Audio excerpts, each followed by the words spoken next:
दोहरी जिम्मेदारी, कैसे बहू को बेटी बनाया। 70 की उम्र पार कर रहे रमेश और उनकी पत्नी राधा अपनी बहू रमा की तारीफ करते नहीं अधाते। जब भी कभी उनसे कोई मिलने रिश्तेदार या पड़ोसी आए तो रमा की तारीफों के टेपू चालू हो जाता। आंक तुक भी रस ले लेकर रमा की बड़ाई करते, साथ ही अपनी पढ़ी लिखी बहुओं का रोना रोते। रमेश उन्हें दिलासा देते और कहते, भाई जमाने के साथ चलना सीख लो, थोड़ी समझदारी रखो और अपने बच्चों को स्वतंत्र जिंदगी जीने का अवसर दो। बहू को बेटी सिर्फ कहो नहीं, उसे मानो भी। फिर देखो आपकी बहुएं भी रमा की तरह सेवा करेंगी। हाँ, स्वभाव तो अब हमको ही बदलना होगा, सामंजस्य की पहल अब हमको ही करनी होगी। आज भी रमेश जी के एक मित्र सुधीर उनसे मिलने आए थे और आते ही बोले, भाई रमेश, कहाँ गई रमा बिटिया? आज तो उसने मुझे कांजी वड़ा खाने के लिए बुलाया था, कहीं दिख नहीं रही है।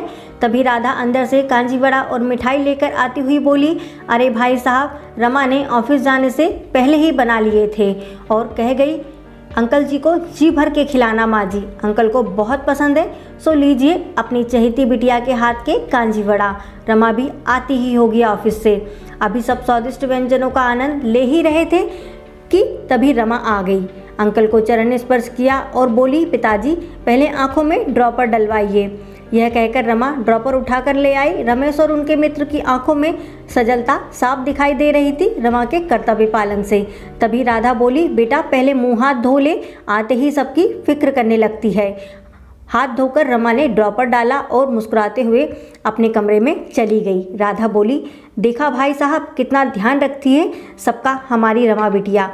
सुबह घर का सारा काम करके जाती है ऑफिस और आते ही फिर कामों में लग जाती है, मुझे तो कुछ करने ही नहीं देती है।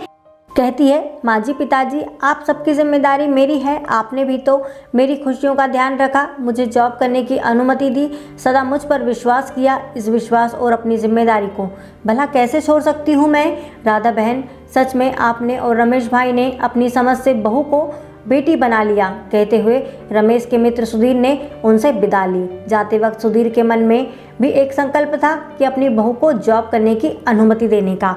वे समझ गए थे कि खुशी देकर ही मिलती है। दोस्तों, आपको ये कहानी कैसी लगी ज़रूर कमेंट में बताइएगा और अगर आपको ये कहानी अच्छी लगी तो please like share and subscribe ज़रूर करें। जय हिंद, जय भारत। फिर मिलेंगे अगली कहानी के साथ दोस्तों। वंदे मातरम।